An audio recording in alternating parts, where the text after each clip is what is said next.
আলিপুর আবহাওয়া দপ্তর কি জানিয়েছে এক নজরে জেনে নেওয়া যাক।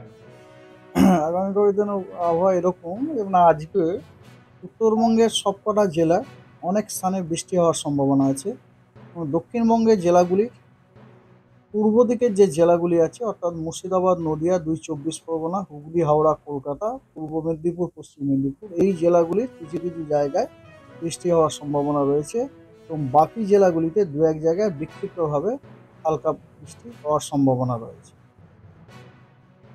6 তারিখ এবং 7 তারিখ এই দুদিন দক্ষিণবঙ্গের অনেক জেলায় আপনার শুষ্ক আবহাওয়া থাকারই সম্ভাবনা বেশি, যেমন পুরুলিয়া, 2 বর্ধমান, বাঁকুড়া, হুগলি, হাওড়া, কলকাতা, পশ্চিম মেদিনীপুর, ঝাড়গ্রাম এবং দক্ষিণবঙ্গের বাকি জেলাগুলোতে বিক্ষিপ্তভাবে দু এক জায়গায় হালকা বৃষ্টির সম্ভাবনা রয়েছে এবং উত্তরবঙ্গের জেলাগুলিতে আইদার আপনার জেলাগুলোর কিছু কিছু স্থানে বৃষ্টি হওয়ার সম্ভাবনা আছে অথবা দু এক জায়গায় বিক্ষিপ্তভাবে বৃষ্টি হওয়ার সম্ভাবনা আছে।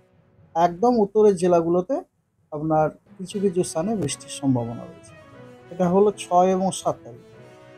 8 তারিখে উত্তরবঙ্গের একদম উত্তরে যে 5টা জেলা সেই জেলাগুলিতে আপনার অনেক জায়গায় বৃষ্টি হওয়ার সম্ভাবনা আছে, অর্থাৎ ফেয়ারলি ওয়াইডস্প্রেড রেনফল হওয়ার সম্ভাবনা আছে এবং বাকি 3টি জেলাতে স্ক্যাটার্ড রেনফল হওয়ার সম্ভাবনা আছে, অর্থাৎ জেলাগুলি কিছু কিছু স্থানে বৃষ্টির সম্ভাবনা।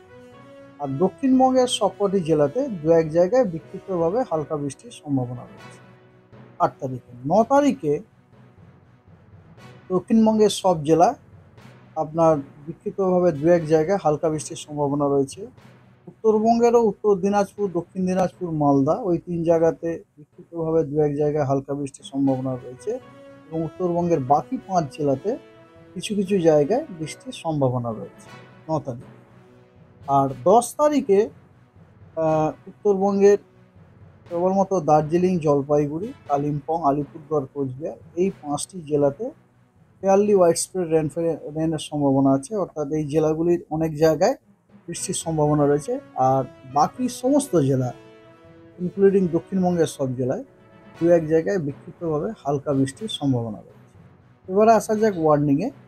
আজকে দক্ষিণবঙ্গের বীরভূম, পশ্চিম বর্ধমান, বাঁকুড়া, পুরুলিয়া এই কয়েকটি জেলা বাদ দিয়ে বাকি সমস্ত জেলাগুলিতে বিক্ষিপ্তভাবে থান্ডারস্টর্ম উইথ লাইটনিং এবং তার সাথে ঝোড়ো হাওয়া 30 থেকে 40 কিলোমিটার প্রতি ঘন্টায় অথবা 40 থেকে 50 কিলোমিটার প্রতি ঘন্টায় হওয়ার সম্ভাবনা রয়েছে এবং উত্তরবঙ্গের জেলাগুলিতেও বিক্ষিপ্তভাবে থান্ডারস্টর্ম উইথ লাইটনিং এবং তার সাথে ঝোড়ো হাওয়া 30 থেকে 40 কিলোমিটার প্রতি ঘন্টায় থাকার সম্ভাবনা রয়েছে। আর 6, 7, 8, 9, 10 এই 4 দিনের জন্য কোনো ওয়ার্নিং নেই। আর মনসুন প্রোগ্রেসের কোনো খবর এখনো পর্যন্ত নেই। তাপমাত্রার পরিবর্তন, তাপমাত্রা উত্তরবঙ্গের তাপমাত্রা কোনো পরিবর্তন হয়, কারণ উত্তরবঙ্গে তো প্রতিদিনই বৃষ্টিপাত আছে। দক্ষিণবঙ্গে তাপমাত্রার আপনাকে বলছি,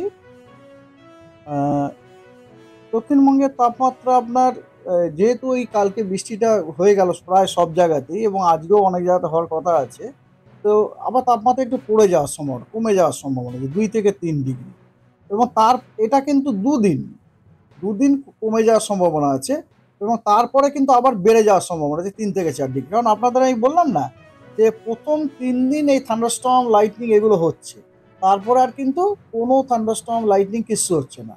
আর ওগুলো যদি না হয় তাহলে কুলিংয়ের কোনো গল্প নেই, তখন আবার টেম্পারেচারটা 3 থেকে 4 ডিগ্রি আপনার বেড়ে যাবে। তার মানে প্রথম দুদিন 2 থেকে 3 ডিগ্রি হয়তো কমবে, ঠিক আছে, মানে প্রথম দুদিন ইনক্লুডিং টুডে, তারপরে আপনার আবার বেড়ে যাবে 3 থেকে 4 ডিগ্রি। এটা হচ্ছে সাউথ বেঙ্গলের জন্য।